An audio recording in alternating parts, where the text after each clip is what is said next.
Ela era a garotinha do papai. Seu pai era louco por você. Você era mimada demais? Quando eu tinha 17 anos de idade, eu já estava com o meu terceiro carro, um Nissan 300 ZX vermelho com teto solar e uma placa personalizada onde estava escrito totalmente mimada. Você Então era você uma tem garota razão. problema. Eu era assim, eu era mesmo. Mas os pais de Ginger Pluma não sabiam quão problemática ela era. Eu bebia todos os finais de semana e bebia demais. Eu mentia a eles sobre onde eu estava.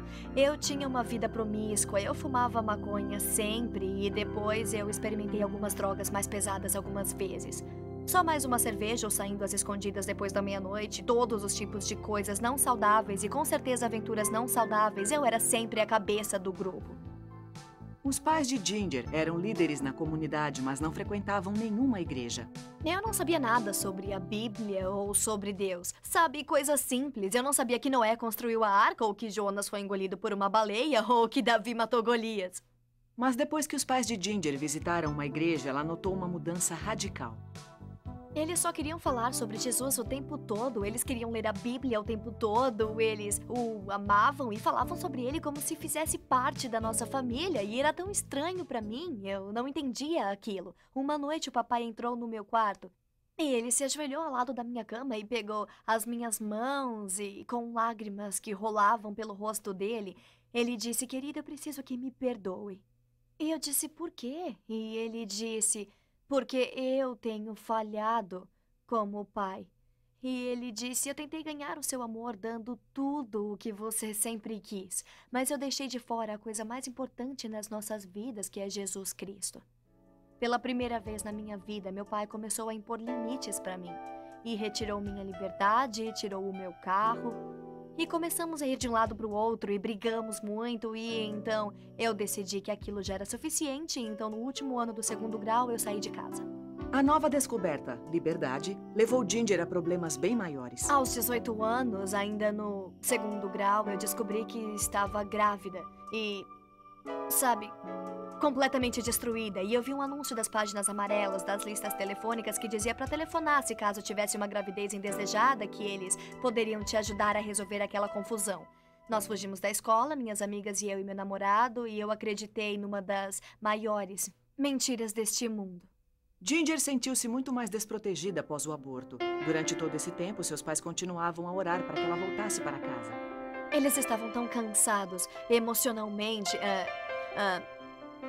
totalmente exaustos com aquela situação. Um dia depois da meia-noite, eles se ajoelharam e se deram as mãos e pediram a ajuda de Deus, dizendo: "Deus, isso é muito mais do que podemos suportar. Queremos ser fortes e queremos fazer aquilo que o Senhor quer que façamos, mas é muito mais do que podemos suportar." E Deus deu a eles paz e força, e de repente eu entrei pela porta da frente. Está brincando? Na verdade, eu estava acordada, eu estava na casa da minha amiga. Eu tinha deitado cedo naquela noite e estive acordada por horas e literalmente acordei no meio da noite e pela primeira vez, Lisa, eu pensei: do que eu estou fugindo? Se eles amam tanto Jesus, então é claro que ele existe. Eu estava tão pronta para conhecer Deus. Eu me lembro do que eu disse. Eu entrei e disse: "Vocês podem me amarrar lá na minha cama, no meu quarto, se quiserem, mas eu quero o que vocês têm." E eu disse: "Eu quero conhecer a Deus, mas eu não sei como." Então, eles dois me ensinaram a orar naquela noite. Orando e pedindo a Deus para me perdoar e pedindo para Ele entrar e mudar a minha vida e que se fizesse conhecido a mim. E aquele foi o momento decisivo na minha vida. Mesmo após ter sido salva, Ginger ainda sentia culpa pelo aborto que fizera. Me lembro de observar uma enfermeira preencher uma ficha numa sala de arquivos. E eu me lembro de estar lá de pé antes de sair pela porta, pensando: eu acho que naquela ficha tem o meu nome e tem informações sobre o meu bebê que morreu.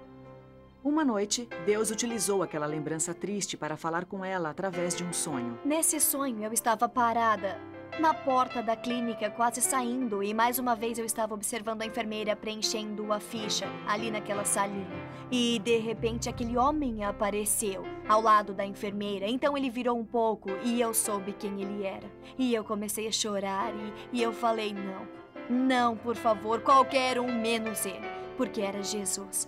E então eu olhei pra dentro dos olhos dele e ele sorriu pra mim com um sorriso mais incrível. E então ele disse: acabou, Ginger. E aí eu soube que fora perdoada e que não teria mais que carregar aquele peso. Ele tem guardado os meus caminhos. Jesus Cristo, Ele é tudo o que eu preciso. E não tem nada que possa acontecer que me afaste do amor dele.